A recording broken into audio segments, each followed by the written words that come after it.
안녕하세요? 어제 갑자기 러시아군 전체를 대패닉에 빠지게 만들 개전일의 그 어떤 전과보다도 엄청난 초대박 전과를 우크라이나군이 올려버렸습니다. 4월 14일부로 러시아의 흑해함대가 말 그대로 끝장났습니다. 아니, 이제 이 전쟁에서 러시아군에서는 그 어떤 전투함도 작전에 함부로 나설 수 없는 것으로 보이는데요. 이름부터가 러시아의 수도인 흑해함대이기야 대장선이자 미해군 항공모함 전단 전체를 혼자서 상대한다는 항모킬러 슬라바급 순양함의 한번함 모스크바함이 어마어마한 대폭발을 일으키며 침몰해버린 것인데요. 그 이름이 지닌 상징성만큼이나 러시아의 조단위 전략자산을 철저히 박살내버린 이번 전과는 아무리 강조해도 지나치지 않을 만큼 그야말로 너무나도 굉장한 것입니다. 이 전과를 올린 것은 다름 아닌 바이락타르 TB 무인기와 우크라이나의 자국산 대한미사일 겜튠이었다고 합니다. 우리 한국 해군의 세종대왕급 구축함보다도 2,000톤이나 더 나가며 러시아 해군에서도 세 손가락 안에 드는 최상위 등급 전투함인 모스크바함을 박살낸 우크라이나군의 사정은 예상과 달리 상당히 열악한 수준이었다고 하는데 어떻게 이런 역사에 남을 만한 엄청난 성과를 낼 수 있었을까요? 지금부터 알아보겠습니다. 전문가는 아니지만 해당 분야의 정보를 조사, 정리했습니다. 본의 아니게 틀린 부분이 있을 수 있다는 점 양해해 주시면 감사하겠습니다. 러시아에서는 자신들의 최강 함정인 모스크바함이 격침된 이유가 자국군의 부주의로 인해 발생한 화재로 인한 탄약고 유폭이라는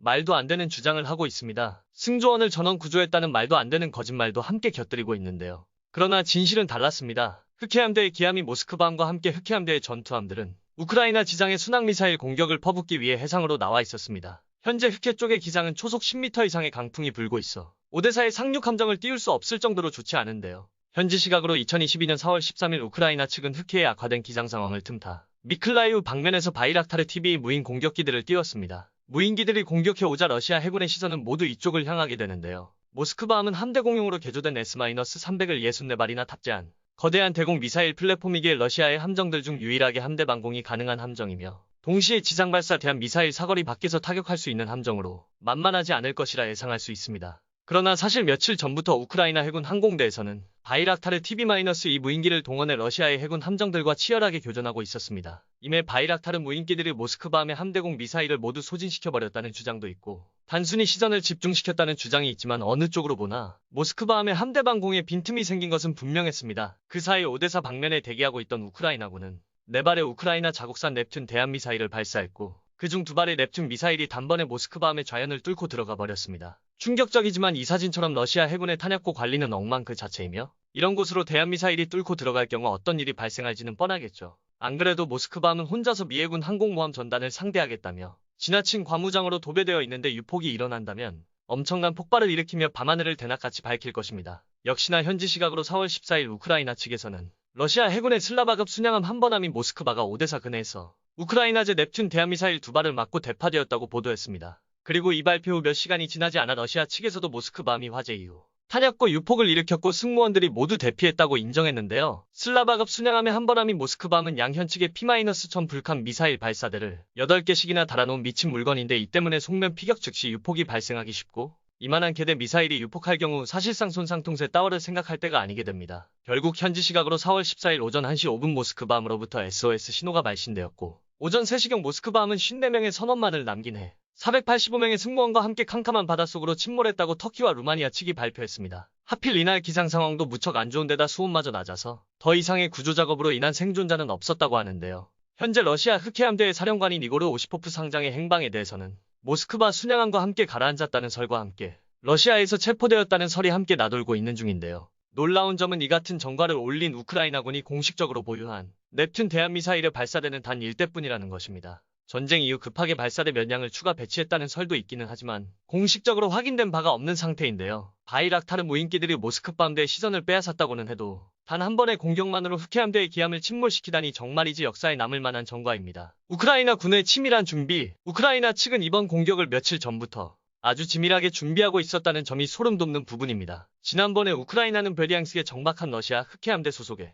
엘리게이터급 상륙함 한 척을 격침시키고 로프카급 상륙함 3척에 큰 피해를 입힌 바 있는데요. 이 때문에 더 이상의 오데사 상륙작전은 어렵다 느낀 러시아 해군 측에서는 대신 해상에서 순항미사일을 쏘아대기 시작합니다. 러시아 흑해함대 소속 수상함들은 이후에도 꾸준히 오데사 근해에 진입하게나 오데사의 미사일 공격을 해댔는데요. 오데사에서 우크라이나군의 기갑여단 하나가 빠져나와 헤르손으로 향하자 바로 그곳의 전선이 위태로워지는 것을 본 러시아 해군은 상륙까지는 불가능하더라도 헤르손의 러시아군들을 지원하기 위해 계속해서 오데사를 미사일로 공격해 견제하려 한 것입니다. 그러던 중 우크라이나는 아주 의미심장한 계획을 세우기 시작합니다. 우크라이나는 모스크바함에 대한 공격을 실행하기 이틀 전 해군 공식 페이스북에 다음과 같은 의미심장한 넵튠 일러스트를 올렸고, 공격 전날에는 지미인이 섬 전투 기념 우표를 발매에 대한 공격으로 지미인이 경비대에 복수를 하겠다고 암시했습니다. 우크라이나군은 넵튠 미사일을 사용하기 전 바이락타르 무인기를 먼저 내보냈는데, 이 무인기가 장착하는 레이저 유도폭탄 MAM은 대함공 경용으로 전용할 수 있으며, 이전부터 우크라이나군이 바이락타르 무인기를 흑해 근방에 러시아 군함들을 공격하는 데 활용할 것이라는 첩보가 있었습니다. 바로 이때부터 우크라이나는 흑해함대의 기함을 1차로 처리해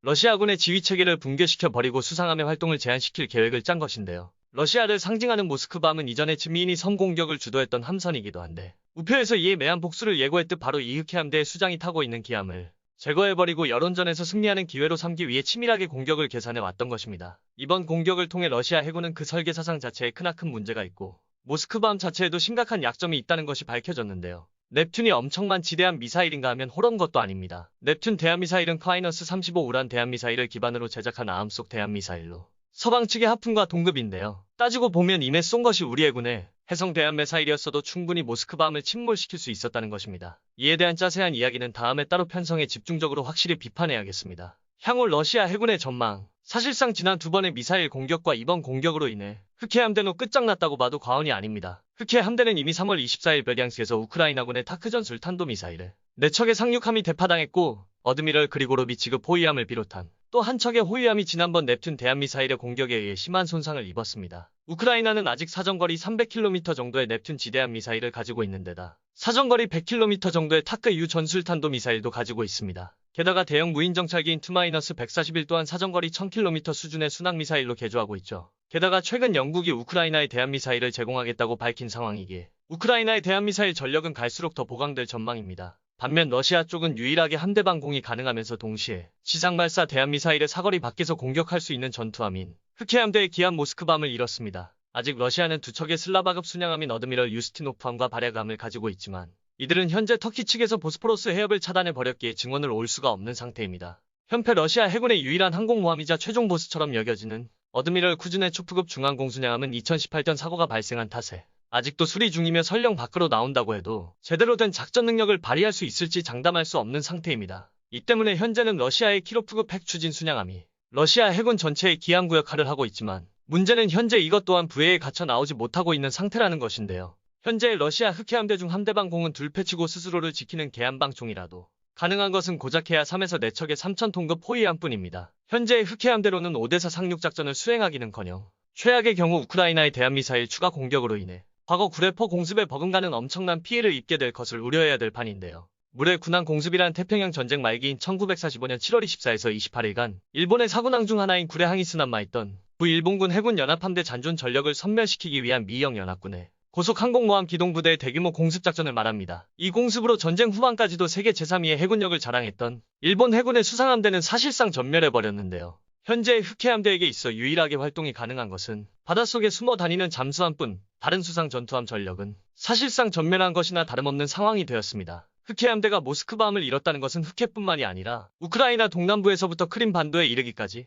공역에 거대한 빈틈이 생겼다는 것을 의미하며, 이후로는 개전 초기에 활약했던 것처럼 바이락타르 TV 무인기가 더욱 활개치며 여러 곳에서 활약할 수 있게 되었다고 볼 수 있습니다. 그리고 이는 오데사가 러시아 수상함대나 상륙함대로부터 완전히 자유로워졌음을 뜻하기에 오데사를 지키고 있던 제5전차여단을 비롯한 막강한 5개 여단이 헤르손에 들이닥칠 수 있음을 뜻합니다. 이제 헤르손에 갇힌 러시아군의 운명은 바람 앞에 등불 상태이며, 이 기세를 몰아 우크라이나군의 강력한 전차여단과 기갑여단은 동부 돈바스를 향해 나아갈 수 있게 되었는데요. 여러모로 러시아군에 크나큰 충격을 안겨준 사건이자 헤르손 공세를 위한 포석이 된 모스크바함 공격은 앞으로 두고두고 회자될 전쟁사의 한 획을 그은 사례가 될 것 같습니다. 앞으로 이와 같은 통쾌한 일이 계속 발생해서 무력 침공을 함부로 감행하는 일은 곧 침략전쟁을 시작한 국가에게 멸망이라는 결과로 돌아올 수 있다는 것을 알려주기를 바랍니다. 오늘 군사돋보기 여기서 마치고요. 다음 시간에 다시 돌아오겠습니다.